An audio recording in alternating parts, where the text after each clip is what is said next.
ഇന്ന് നിങ്ങളായിരിക്കുന്ന പശ്ചാത്തലങ്ങൾ എങ്ങനെയുള്ളെന്നല്ല, നിങ്ങളുടെ മനസ്സിനകത്ത് ഒരാത്യന്തിക ലക്ഷ്യമുണ്ടോ? നിങ്ങൾ എന്തിനു വേണ്ടിയാണ് ഓടുന്നത്? നിങ്ങൾ എന്തിനു വേണ്ടിയാണ് നടക്കുന്നത്? നിങ്ങൾ ആരെയാണ് ആരാധിക്കുന്നത്? നിങ്ങളുടെ ഹൃദയത്തിനകത്ത് ആ ആരാധ്യ പുരുഷന്റെ സ്ഥാനം എന്താണ്? ഈ കാര്യങ്ങളൊക്കെ ബോധ്യമുണ്ടെങ്കിൽ നിങ്ങളുടെ യാത്രയും നിങ്ങളുടെ ഓട്ടവും ഏറ്റവും ഉജ്ജ്വലമായിരിക്കും, ഉറപ്പേറിയതായിരിക്കും. നമ്മുടെ ഓട്ടം നിശ്ചയത്തോടെയാണെങ്കിൽ മനുഷ്യമുഖം നോക്കിയല്ലായിരിക്കും നാം ഓടുന്നത്.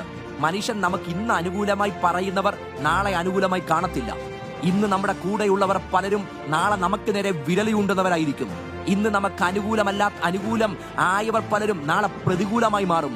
പക്ഷെ അവരല്ലായിരിക്കണം നമ്മുടെ ജീവിതത്തിന്റെ ഗൈഡിങ് ഫോഴ്സ് എന്ന് പറയുന്നത്. നമ്മുടെ ഏറ്റവും വലിയ ഉറപ്പ് എനിക്ക് എത്ര പേര് അനുകൂലമായെന്നല്ല, മറിച്ച് ഞാൻ ആരെ വിശ്വസിച്ചിരിക്കുന്നു എന്ന് ഞാൻ അറിയുന്നു. എന്ത് ലക്ഷ്യത്തിനു വേണ്ടിയാണ് ഞാൻ ഓടുന്നത്? ഞാൻ ഏത് ലക്ഷ്യത്തെയാണ് മുമ്പിൽ കണ്ടുകൊണ്ട് സഞ്ചരിക്കുന്നത്? ഇതാണ് ഒരു ഭക്തനെ ചലിപ്പിക്കുന്ന ഘടകം.